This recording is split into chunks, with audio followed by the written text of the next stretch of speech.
Hi, everyone. This is Larry D'Amico, and we're doing Paul Klee this week. Um, and this is, you know, some of these artists I feel humble in the face of trying to speak about, and Paul Klee is certainly one of those. There's a depth and um, sophistication that's in his work that I definitely feel humble trying to speak about. He was one of the geniuses of the 20th century, and it was a constant process of experimentation for him. Um, he was really a great colorist, and this example that's on the screen, um, with its subtle shifts of color in the ground and um, the transparencies as the shapes pass through each other, the um, changes, and when you look at follow those dots in and out of the background forms, and notice how that same color that's dotted across one area changes in intensity as it goes over one of the other background colors. There's also all the textural stuff, these layers of texture that build up on these things. Um, I mean, the name of this piece is Sunset. Okay. Uh, it's a very enigmatic image. What's going on here? It's very dreamlike. There's a dreamlike quality to a lot of Klee's work. He said, "I am more comfortable in um, the people who have passed on, or the people who are coming into form." Um, if you look at the image, it's very simple forms, but looking at that teardrop, is it is it a nose and mouth? Is it a drop of blood? Um, there's the sunset, this little orange orb at the bottom, and he's got a little arrow pointing down. That's the other piece to look for, which is the sense of humor. There's always this kind of wry sense of humor about these pieces. Um, so we are gonna move on, and um, there are two shows that are coming. This Enchanted Reverie, Klee and Calder at Dodona Galleries, which is uptown. It's up in the uh, I believe it's in the 70s. Um, you do have to call the gallery to reserve a time slot at this point, but they're pretty flexible. I mean, I called them and they said, we're going in tomorrow to see the show. And they said, you can call in the morning and line up a time slot. Um, so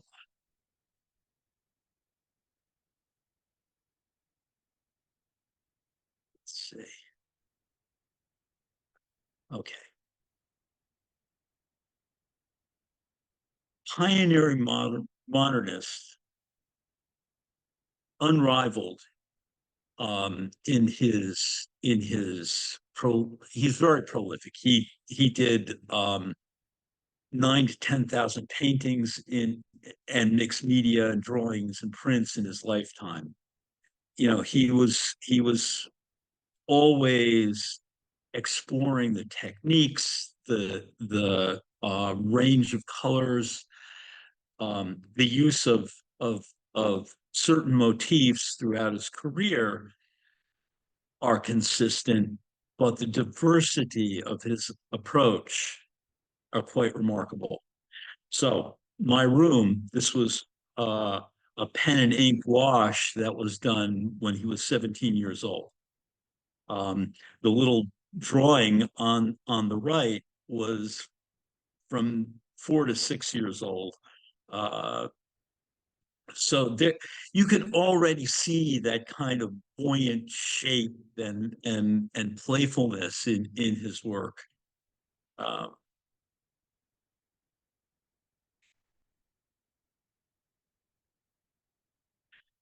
Paul was the second child of a German music teacher, Hans Wilhelm Klee, um, and a Swiss singer, Ida Marie Klee. His father studied singing, piano, organ, and violin at Stuttgart Conservatory, where he met his future wife, Ida Frick. Hans Klee was was active as a music teacher in the Bern State Seminary until 1931. Paul was able to develop his music skills as as his parents encouraged and inspired him throughout his life. In 1880, his family moved to Bern. At age 7, Paul began violin classes at the municipal music school. He was so talented on the violin that by age 11, he was invited to play as a member of the Bern Music Association. Music would continue to play an essential role in Klee's work as an artist. Klee married a Bavarian pianist, Lily Stumpf, in 1906. They had one son named Felix Paul. In the following year, they settled in Munich. Lily supported them through concertizing and giving piano lessons. Um, and basically, um, Paul acted as the caregiver for their son and developed his artwork at the same time. So he had a relatively stable situation there. Uh, and you see the picture up above on the left is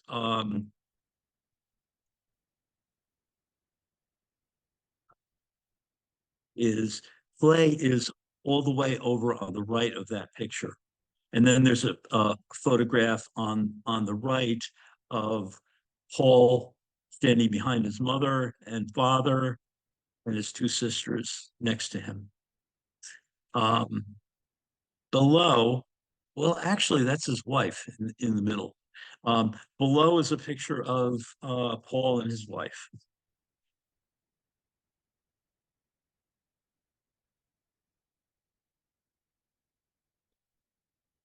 But his artistic training began in 1898 when he went to Munich for 3 years to learn to draw and paint. Um, it can be said to have lasted until 1914 when he visited Tunisia. Well, that's a dicey uh, date there because his work began to develop pretty well by 1910, and he was invited to be part of the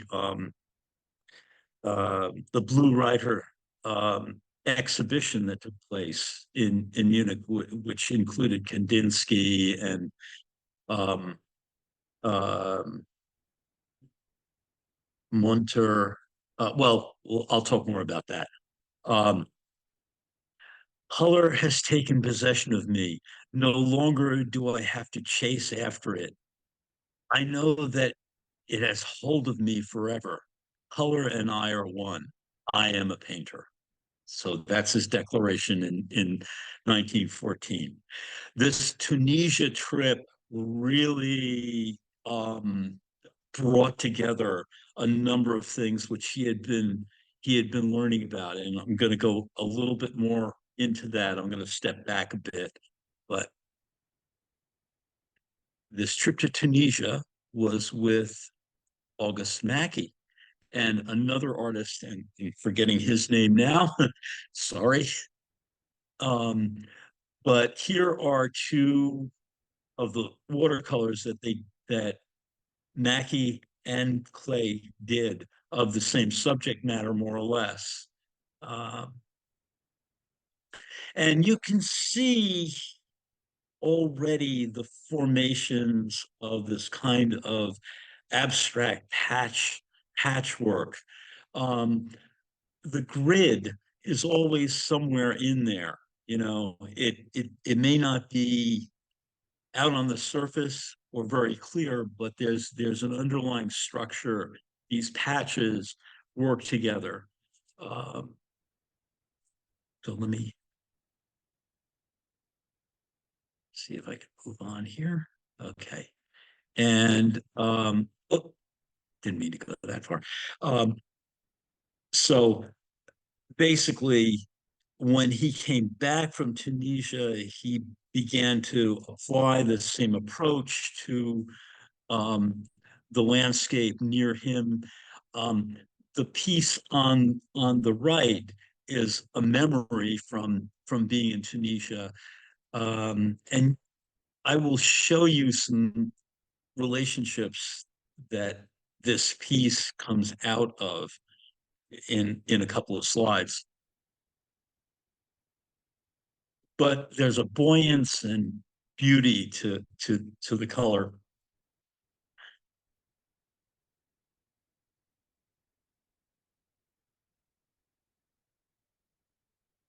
Okay, so Clay was befriended by Kandinsky and Franz Marc and a number of the other members of this group that were considered part of the Blue Rider group. The Blue Rider was actually a painting that Kandinsky did a little after the turn of the century, and that's kind of where they drew the name from for the group. Um, and you can see here how the the color, the patching of color, the kind of expressionistic um, subject matter um, affected Clay. Although Clay was always himself, he was a part of or knew about the movements that were taking place. But this is really a crucial part of his development. And so you can see uh, Robert and Sonia Delaunay um, were a revelation to him. He and Mackie took a trip to Paris in 1912 and met Robert and Sonia Delaunay. And the stepping away from subject matter, external subject matter, the liberation of color from having to have any relationship to naturalistic subject matter was a real um, boon to Clay. He looked at this and really took in what they were doing, and it was it was a revelation to him.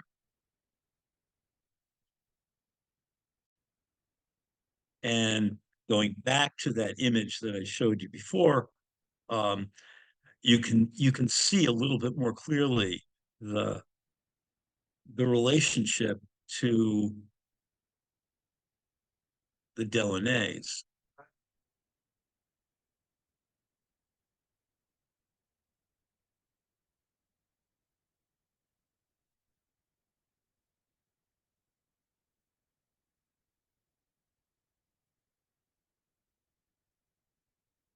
Clay had produced several camel uh, paintings in oils entitled Two Camels and a Donkey, um, Camel in Rhythmic Landscape with Tree is considered one of this series, um, including Rhythmic Tree Landscape. Um, Similar landscapes were also created at this time. This is a period when the artist was working and teaching at the Bauhaus in Weimar under the direction of Walter Gropius. Gropius had seen a couple of pieces by Klee and asked him to come and work at the Bauhaus.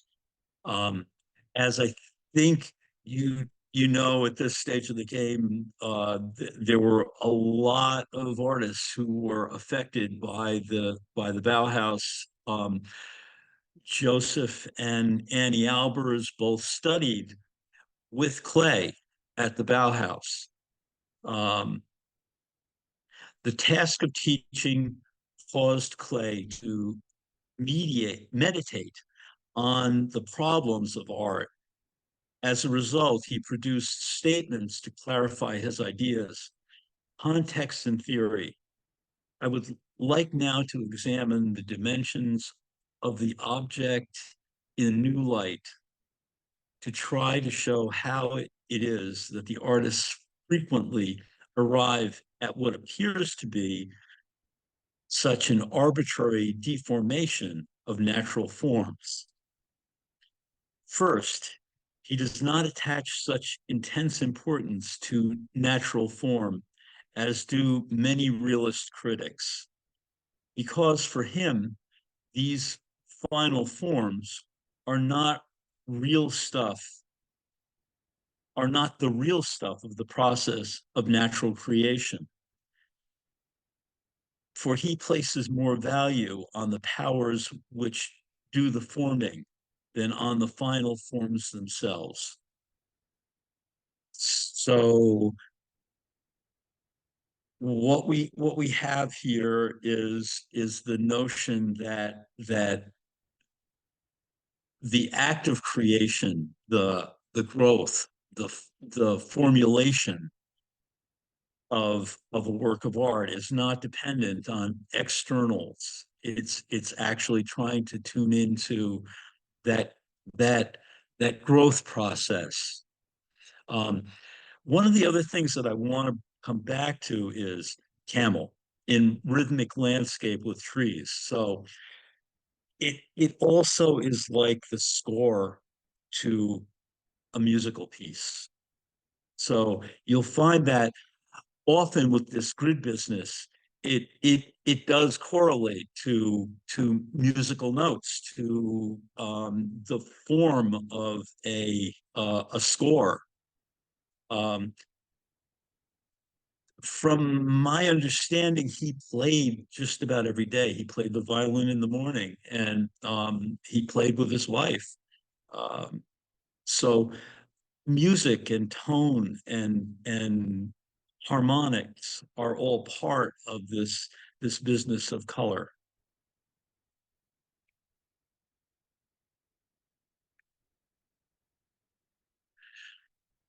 So the war was taking place um, by 1914. Um,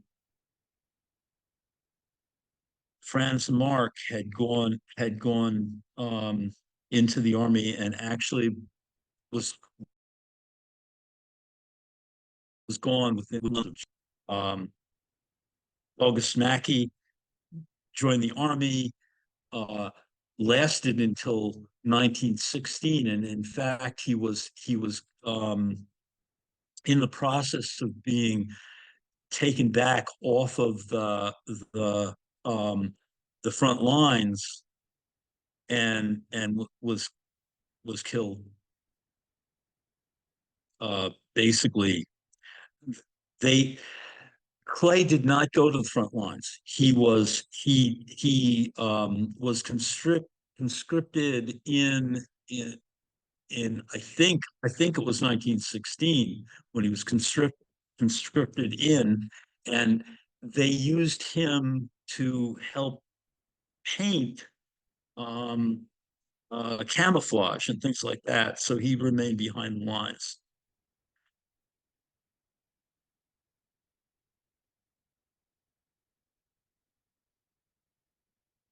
Okay. These were made during the same time in the German army. They're noteworthy for his sophisticated technique, um, using watercolor on gauze and paper with a chalk ground, which produces rich texture of squares and rectangles, triangular and circular and crescent patterns. Um, they're also really interesting pieces. There's a bit of a magician in old Klee. So let me see if I can pop up the uh, zoom in. I want to zoom in on this one because it's really interesting because there's he used muslin and attached that to the surface, but there's also, he used chalk on the surface. You can see that there's the paste that he used to adhere the muslin to the board, gave it a real texture.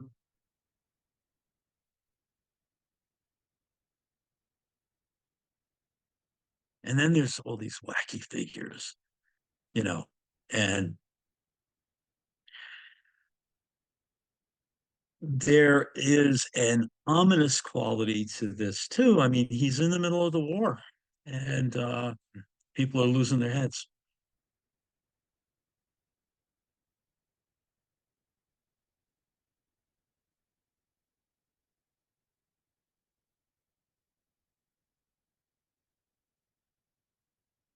Okay.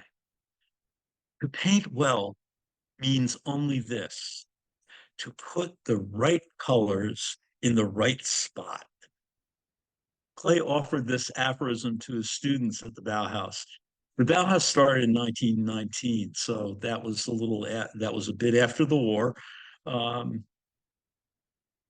uh, this piece, static, dynamic gradation, is really something that he would use to show his students the qualities of tonal shift into more intense color, the the interaction of colors and how they relate to each other. If you look at this, there's no two squares that are the same, that are no two rectangles that are the same next to each other. Uh, it's a very, you know, interesting harmonic. And again, talking about harmonics, talking about chords and changes like that. Um, the piece on the left once emerged from the gray of night. There's this beautiful gray in the center, and uh, I can't really read the text. I don't know what the text is about. I didn't have didn't have a chance to research it. Um, but it is a really interesting use of text in relationship to purely visual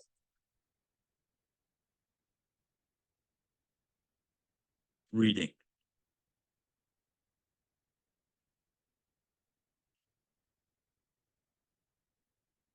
Uh, Swamp Legend, 1919. Uh, the painting belongs to a series of cosmic landscapes that Klee created uh, in a large number between 1917 and 1919, kind of digging his way out of the bog of the war, where it's expressed in symbolic conception of nature. in abstract color space dominated by, we're not seeing the sulfur yellow in this reproduction, but I would wager that those green spots that we're seeing are more on the yellow end of things. Um, the human figure becomes a piece of nature. Earlier, even as a child, the landscape was very clear to me, a scenery for moods of the soul. Dangerous times begin now when nature wants to swallow me. I am nothing anymore, but I have peace.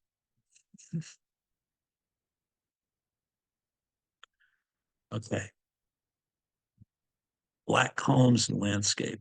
In the spring of 1919, Clay rented a large studio in a neglected 18th century palace in Munich's artist's quarter. According to Clay's son, Felix, the park and nearby public garden served as inspiration for this watercolor. It depicts iconic columns, a large chestnut leaf, a thin black cross, and a small red pavilion, a boat on the river which flows through Munich.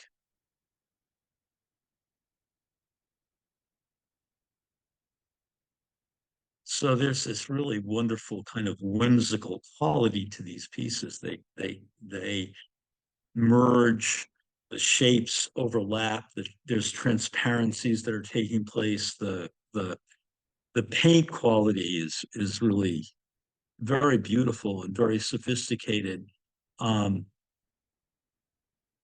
and challenging too. I mean, to have this kind of there's a kind of patience that it takes to fill in those areas, to not have them overlap and merge together when you're working with watercolor. Okay. Glittering machine, um, transfer drawing, watercolor, ink on paper with gouache and ink border on board. This is 25 by 19. Um, and this is a really interesting piece. It let's see, I've got some stuff written here about this one. Yeah, yeah. Um, well, let me put it this way. Uh, there's a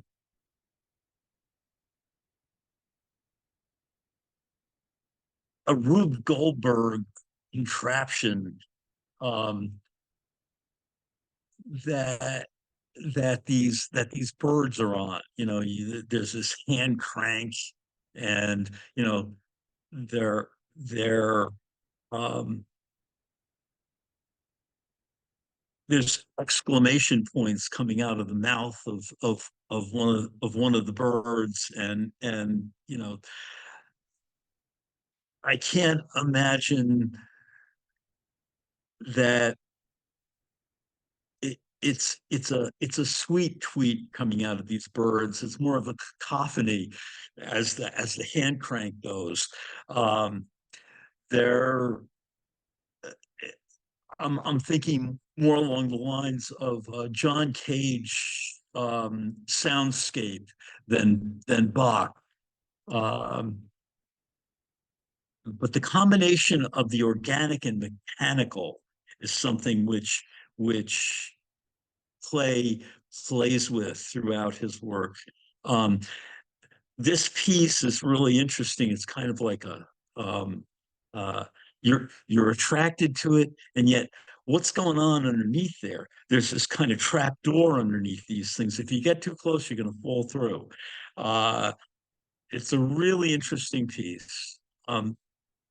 And this oil transfer drawing business that's going on here. What he would do is he would oil up, he would roll up ink on the back of a piece of paper, and then take a drawing and redraw over those lines, and that would transfer onto the paper. So he would do the watercolor first, and then do this transfer thing. Um, in some cases, he would do the transfer drawing first, so the oil paint would resist the watercolor. But I don't think that's what he did with this one. Okay. Clay made his first puppet, not as an artwork, but for his son, um, for his birthday. And Felix loved it so much, and that's Felix up at the top. Um, Felix loved it so much that Clay ended up making 50 more of them, and that's the group that you see down below. So the puppet on the left is his self-portrait.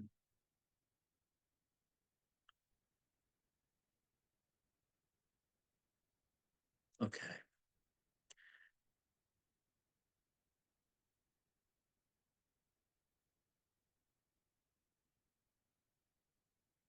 So in the early 1920s, Clay painted a series of ghost chambers with kind of eerie lines of perspective.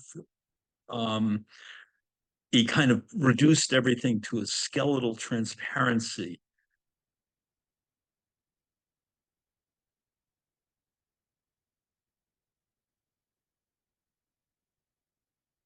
It demonstrated perspective in these pieces for his students. Um, so the watercolor is kind of an orange, wash in there. Um, the room is kind of a black wire, full of black wire utensils and shelving and things like that, but all with this perspectival business going on.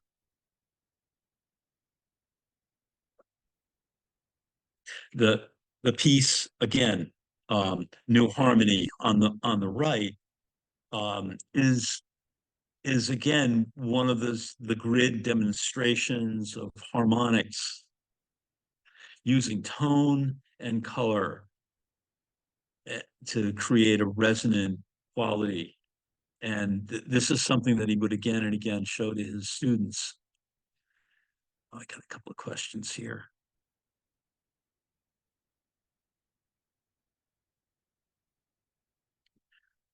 Oh, yeah, that's a good question. What textbook is this from? Well, um, he did write a book called The Pedagogical Notebooks, and I have it on order. I haven't received it yet, but I found plenty of examples of his teachings, and they are in that book. He was incredible as far as a teacher is concerned. I can't imagine having somebody with that depth and breadth.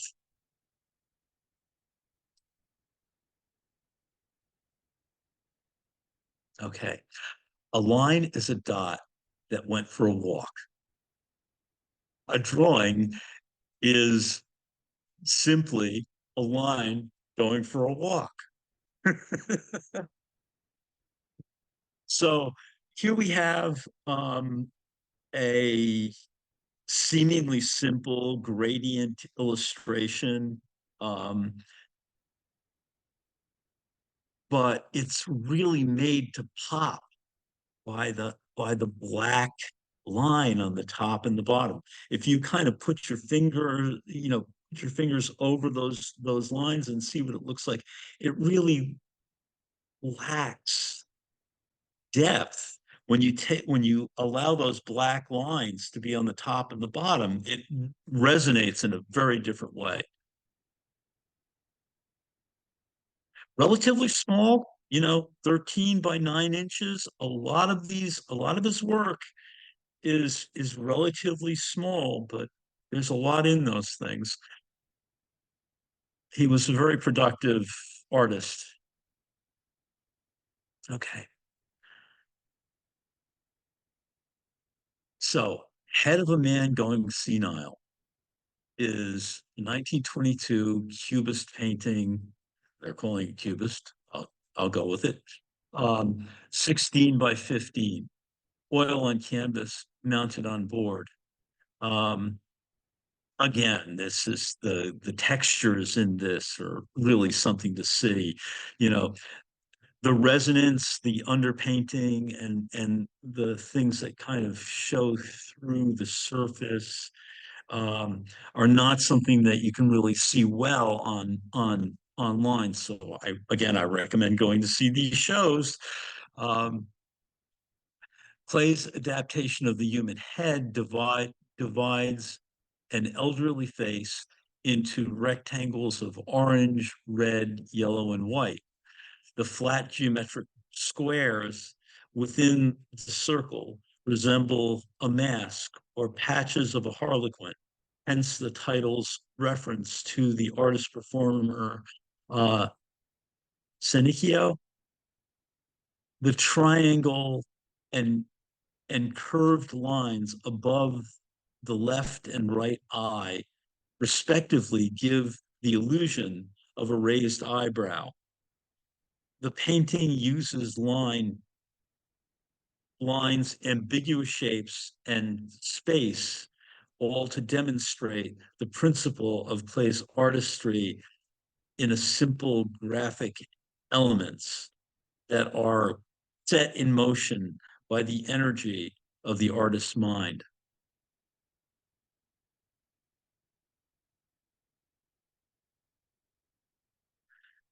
Oh, you're asking if I'm going to be talking about Calder. No, I'm not going to talk about Calder so much in this talk. Because there are the two shows that are happening with Clay. I have already done a talk on Calder. Um, it's about a year and a half ago, but uh, I'm going to stick with Clay. There's a lot of ground to cover.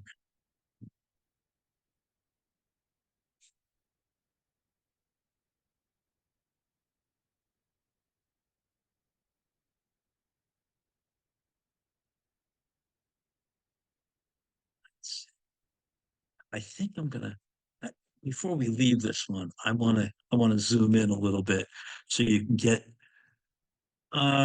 some idea of what these textures are like and what that surface is about. Okay. Okay. Color has taken possession of me. No longer do I have to chase after it. I know that it has hold of me forever. Color and I are one. I am a painter. This particular piece, with this kind of green complementary color, and red hair and hat, um, to say nothing of the kind of braccolore that's happening in the green that's painted over the top of the red. There's a red underpainting underneath this thing, and what he did was take some kind of a baron or a etching needle or something like that to scratch through the surface of to create the lines in the face and in the hair. Um, that that the surface in that background, it says oil on canvas mounted on board. Well, okay. What did he really do? I mean, and how many layers of stuff are in here? What's going on? Are those nail heads that you're seeing back there? Did he nail it to the board? I don't know. It could just be clots of paint.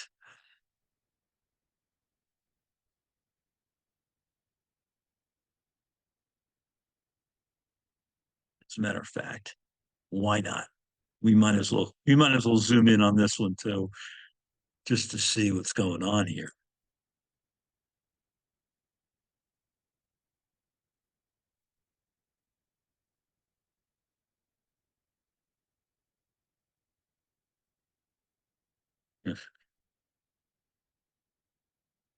A very playful fellow. All right. Let's see. Yeah, fish magic. Um, this isn't he comes back to this aquatic theme a number of times. The intermingling of aquatic, celestial, and earthly entities. The paint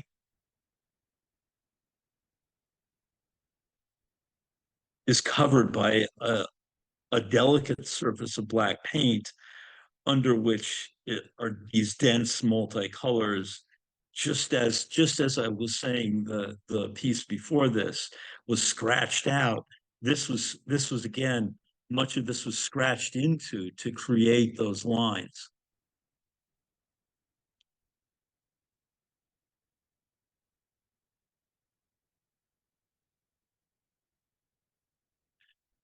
Yeah, this is oil paint. So, basically what he did here is paint the colors underneath first and then coat it with this black paint and then scratch and rub into it to get the mark making.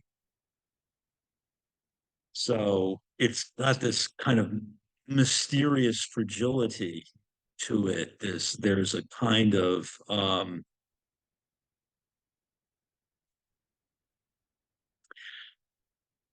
child's game, but uh, in the hands of a magician, really. This is it also reminds me in certain ways of somebody like Miro, um, who I didn't throw any of those in here. I wish I had at this point because there is a number of correlations between Paul Miro and Paul Klee. Klee was doing this before Miro. Magic Garden. And again, I am going to try and pull up the Zoom because there's a lot going on in this thing. This is oil on plaster filled wire mesh, basically. um, and let me do this so you can see the surface. And you can see, basically he scratched into the plaster. um, and there's these wacky figure, flower, moon, celestial images mixed into it, and that wonderful surface that he created. So there's these kind of cryptic hieroglyphics that he's carving into the surface. Uh, Wonderful texture.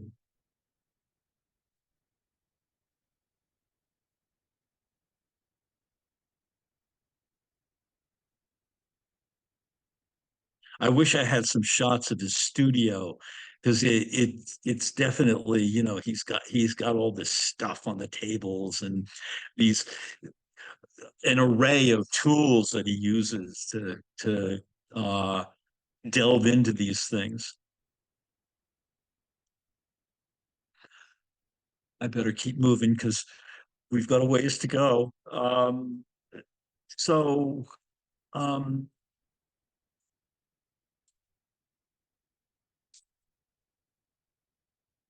this piece has uh, she bellows. There's a kind of transparent linear drawing that harkens back to cave paintings. You see the inside and the outside of the animal at the same time. Um, and then fright of a girl. Uh, Again, oil transfer drawing on paper, um, India ink mounted. Um,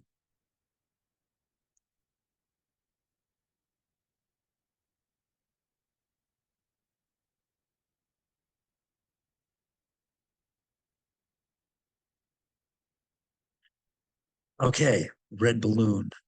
Um, so this again, this is from 1922. So I'm hopping around a bit in his career, but these motifs are things which do come up and recede throughout his career. So the grid is always there on some level, and you can see it as an organizing motif um, in these works. Again, he was very knowledgeable about his the technique of painting and what he was doing.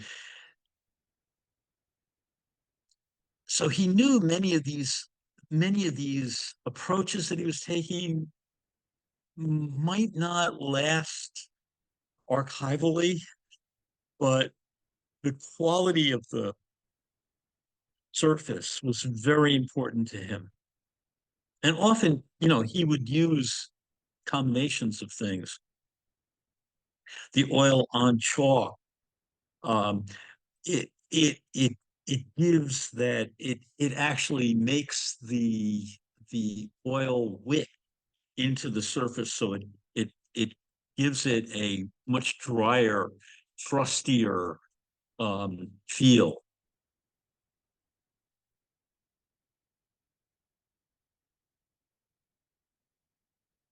Okay. Um, Ad Parnassus. So this is while Klee was teaching at the Dusseldorf Academy. So this was, let's see, what are the dates on this? This is after I think he taught at the Dusseldorf Academy between his times at the Bauhaus. The Bauhaus moved at one point. Um, so he did a trip to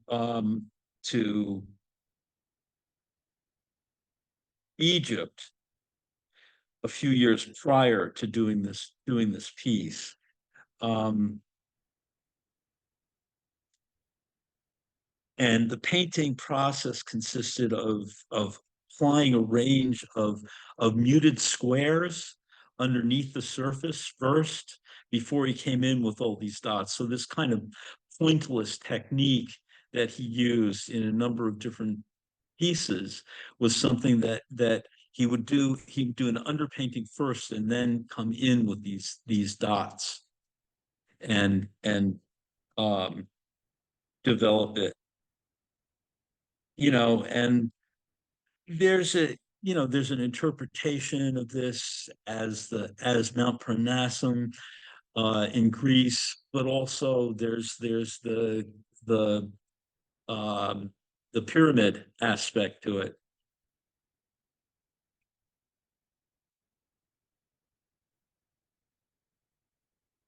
Okay. An active line on a walk, moving freely without a goal. So begins Klee's pedagogical sketchbook, which served as something of a textbook for many of the Bauhaus students.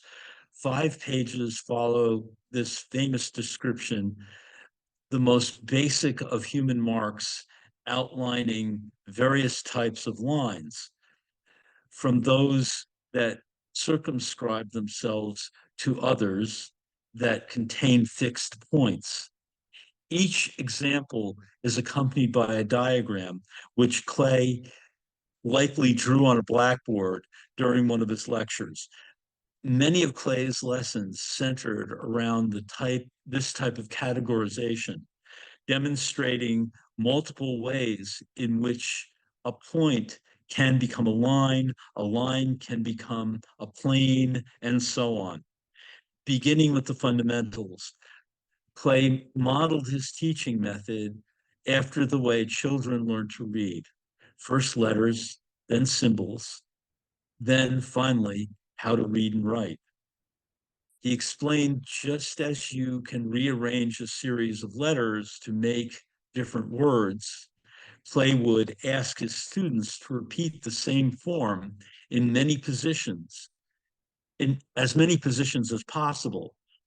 Such painstaking tasks would lay the groundwork for future art and design and needed to be mastered before tone and color entered the picture.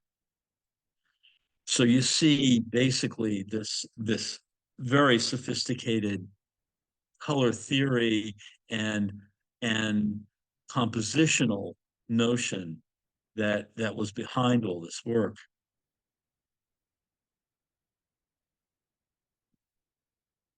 Okay. Um,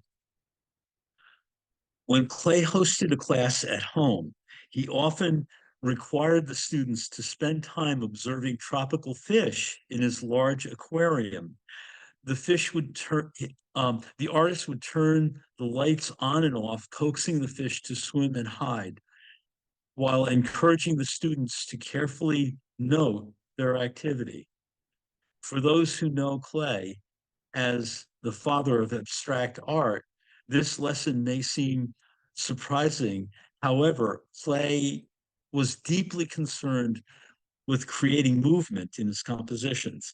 And he asserted that all artworks, even the most abstract, should inspire, should be inspired by nature, follow the ways of natural creation, and become the function, the functioning of forms. Well, okay, we're going to move along here. Ah, okay. Um, Klee studied nature obsessively, and basically these motifs would repeat themselves. So this piece is from 1921 on the left, and 1938, which is getting close to the end of his life. He only lived until 1940. So you see these motifs repeat themselves throughout.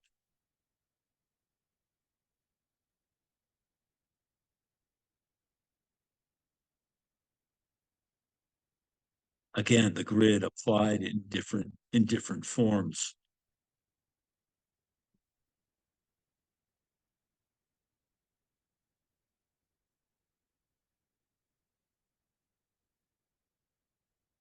So I have a bunch of things written about this piece, but I'm just gonna say the cat had a bird on his mind,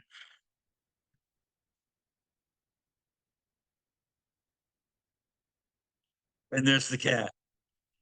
So this is a really wonderful picture of Paul Klee and his wife, and he was fairly ill. He had scleroderma, and basically they um, they had to move out of Germany, of course, in 1933 when the Nazis took over. The Bauhaus was closed, and Klee was declared a degenerate artist. So they moved back to Switzerland, and within about 3 or 4 years, the scleroderma began to act up, and it's a very painful disease.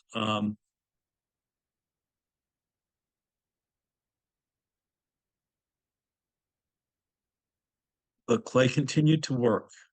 And in fact, in 1938, he painted the most pieces that he had done in his whole career in 1 year. He painted over 1,000 pieces. And some of them are quite large, actually, for him. He did a lot of small scale pieces, but these, many of them, get up there in size. Um, Kandinsky and and Picasso both came to visit Clay in Switzerland and encouraged him to keep working. And often Clay worked in isolation, and especially in Switzerland was not. There were really wonderful artists from Switzerland, but there was not the kind of community that happened in Munich or in Paris. Um, so these big, broad shapes were really a hallmark of his late work, and broader areas of color, um, but really wonderful interaction of form.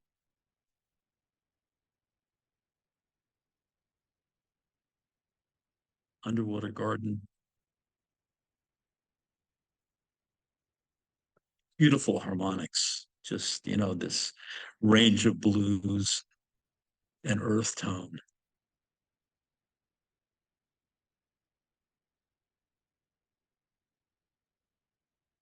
So he was suffering from the wasting disease of scleroderma. This is the largest, one of his largest works, basically 35 by 69. And it's this figure kind of on this in this landscape. There's a steamship up toward the top. You see the two stacks sticking up, and there's a story going on here. If we track it, if we can read his hieroglyphics, uh,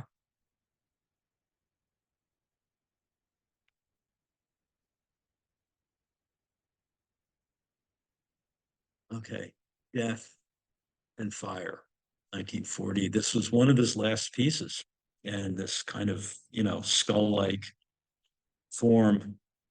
Um, Beautiful texture, beautiful quality to it, and you know 17 by 17, not huge, but again, back to that burlap, you know. Uh one of my teachers at college would tell me, don't paint on the burlap anymore, man.